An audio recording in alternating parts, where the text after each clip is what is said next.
İkinci kanal. Telefonlarınızı götürün. Telefonları söndürün. Bəli, hər şey yaxşı.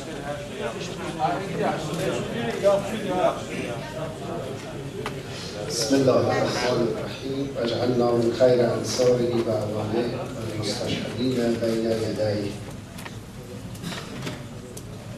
خدای بزرگ رو سپاسگزارم و خوشحالم فرصت دیدار با شما رو عنایت فرمود.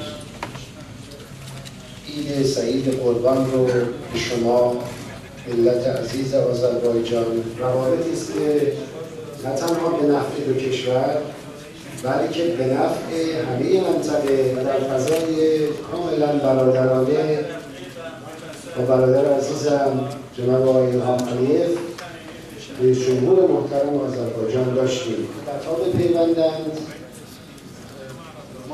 به عدالت احترام بگذارند، به ملت ها احترام بگذارند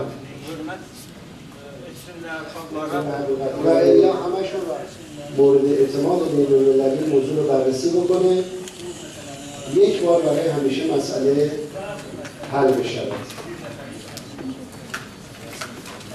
خیلی ممنون. آقای آفر مهدیه با نخواستن مشتری ما داریم با این کار، مشتری نبود تبدیل میکنیم. نیازی به فروش گاز نوروها نداریم. یه رضایت شما مسئله هسته‌ای خیالاته که اونا خودشون تصور میکنن دارن ریکا فشار میارن. این خیلی خنده‌دار است. همه دوست دارن روابط ملت‌ها بر پایه انسانیت و احترام باشه.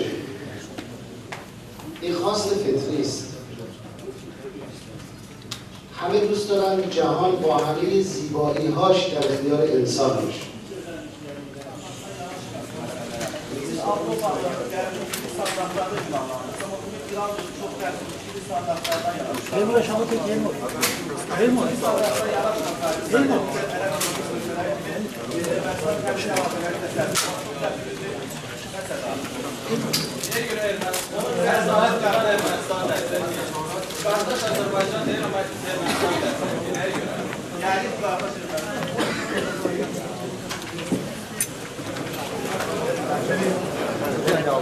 زحمت باشی